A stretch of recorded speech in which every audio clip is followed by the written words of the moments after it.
5 minutes down the road, and it could go off again. But if I reset it like now, it'll be good all day.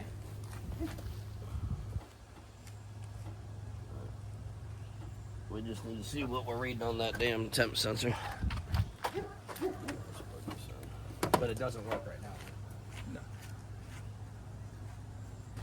No. But again, the harness that he touched and put on there, one of two things. Either we still have a problem with the harness, or there's a problem in the harness all the way back towards the PCM. So that could have just been his initial problem and he never found it. I don't know. Now that we did fix the connector that he had touched and it was working, that tells us there's something else that's going on in this thing. Because the harness is what you fixed last time, right? I fixed a small section of the harness. He put a pigtail on it, but the harness goes from here all the way to the computer, all the way through all this. Where I was mentioning to her, like all this black that brittle shit, So now the harness is not protected anymore. So where could it rub through? Where could it touch something? If that's the concern. Right now, yes, we have a code for the thermostat, and that thermostat, not for the thermostat, it's a thermostat rationality, meaning that the car doesn't reach temperature fast enough. So how does it know that it didn't get the temperature fast enough? Well, coolant temp sensor, so we need to be staring at that. And that's why the other day, being unplugged, and you said he put a grinder on it, we chased it. So let's see. Right now, coolant temp is at 132. So that coolant temp sensor is still working just fine. You said he did put a thermostat in it? I'm not sure about the thermostat. Because again, you know, I was sleeping most of the day because I work nights. Yeah. So she was dealing with them, her and her parents. Because as far as I know, her dad put the last one in. A thermostat, not a sensor. Correct.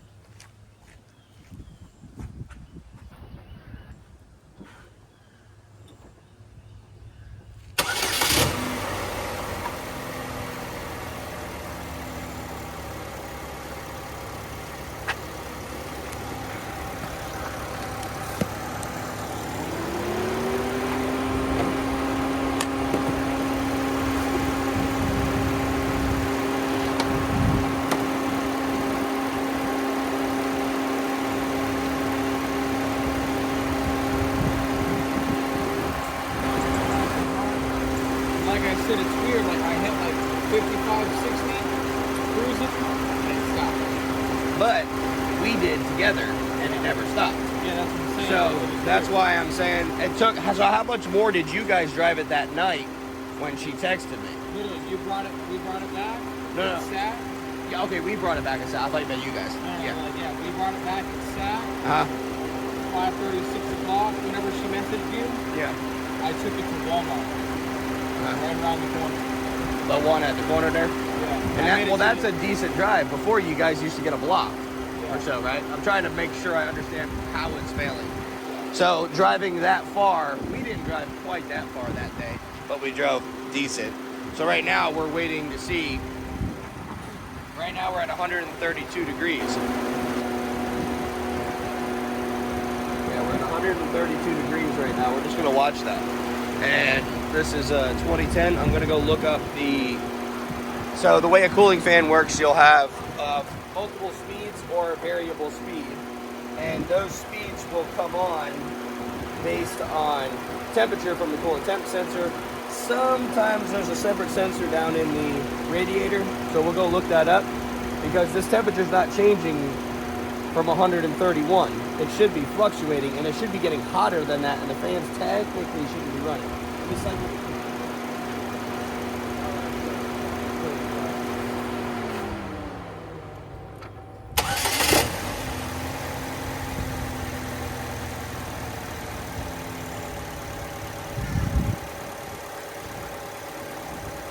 see, no fans running at the moment. Oh, they are running. They're running low. Nope, they're not. Okay, good. So now we can get a chance to make this damn thing go up in temperature.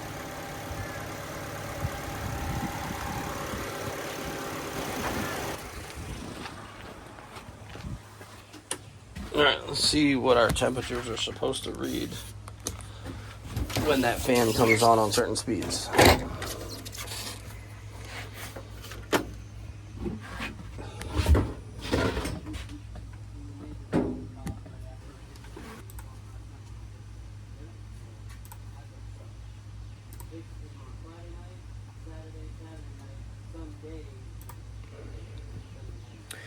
All right, let's go cooling system and let's see if we can look up our.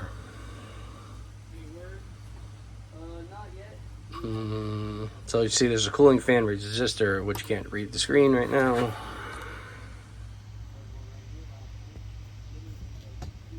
So there's a cooling fan resistor. I don't know why it took me to that. So let's go here.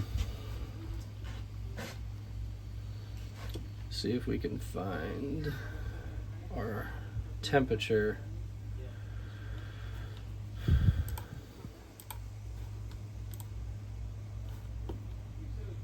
Alright, so yeah, there's 3 relays. Why wouldn't the phone ring right now? AutoZone. Alright, sorry about that. Let's get back. So, right here. So, the PCM, ECM commands the low speed fan under the following conditions. Engine coolant temp exceeds 223 when the AC requests ambient temperature is more than 122. The AC refrigerant exceeds 190 psi after the vehicle is shut off. We don't care about that. So high speed fan, 230 or 240. All right. So 223 for low speed, 230 for high speed. So that means the fans should come on when we hit 223 with the AC off. That's pretty high, but typical for a Chevrolet.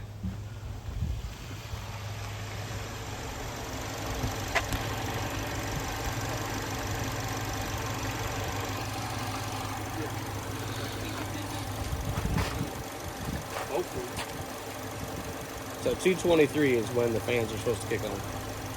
That's low speed fan, and then high speed, if it needs it, can come on at 230. Yeah.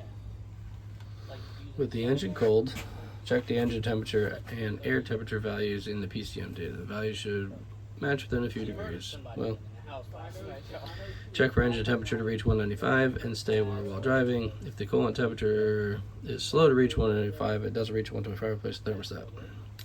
I would have to say it's actually kind of going pretty slow. Yeah, we're going to see. I don't think we're ever going to get up to 195 degrees here. Most of it is talking about the coolant temp sensor and the thermostat, obviously. They're typical things, but we're watching our scanner time and I'm recording. We're 15 minutes in and idling and it still has not reached 195 degrees. So I think the thermostat they put in is junk.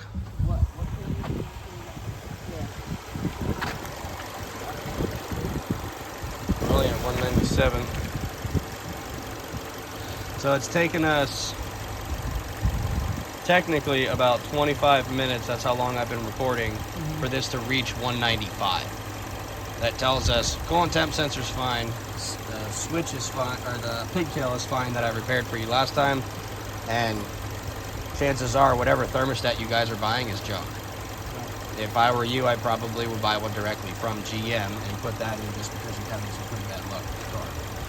Only because, let's say that the coolant temp sensor that the gentleman put in is slightly off and your thermostat is slightly off, you're going to have a cross between the two. It's going to go too slow no matter what. So when it comes to certain sensors and stuff like that, I usually don't buy the aftermarket world because this is what happens. We end up coming back and having to fix stuff for free. So, but obviously the gentleman used before wasn't the company, so we don't know what he bought. Oh, you bought it. Where'd you buy it from, actually? AutoZone? AutoZone and O'Reilly's. I bought the last one, no, I'm sorry. The thermostat she got from O'Reilly's.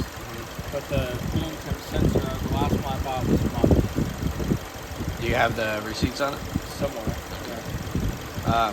The receipts aren't going to help us in this situation unless you guys want to swap. If you want her dad to swap out a thermostat, you're more than welcome to have her to do that.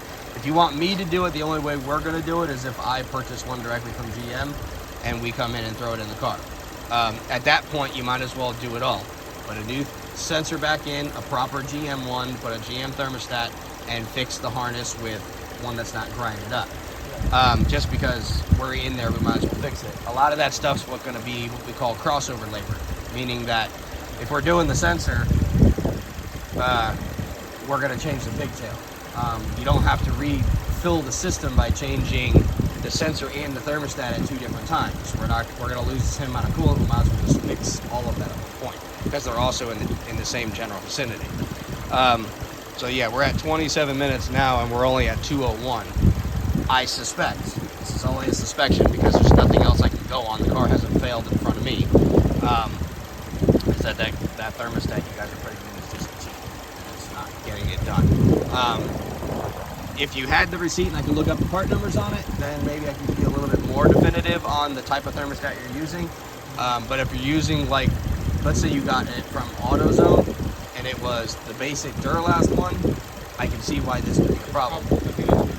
Because, no offense, but I'm assuming most people are going in and buying the cheapest thing they can because you don't know the difference of the quality. And that's okay. It's not your job to know that. It's our job to help you understand what you're buying. So in this type of situation, this is where I would be starting with this is, plus the waiting warranty is 1 year. Any callbacks that we have to come out because that code is, any same code would be in there, you don't pay for it. If you're supplying parts, you're paying for all that stuff over and over again. That's why that other guy was charging you probably $50 fucking every damn time. Yeah, for his problem that he didn't diagnose correctly the first time. Yep. So I get it. That's why I told her on the phone, of course we'll come back out and take a look. But that's the point. You come out, take a look, prove what's going on with the car, that it has to be something that you guys or he touched the first time. Is in part problem, not he didn't put something together right, or there's a problem with what he touched like that. There's a problem meaning that the parts you put in aren't performing the way they need to. So just let me know what direction you want to go. If you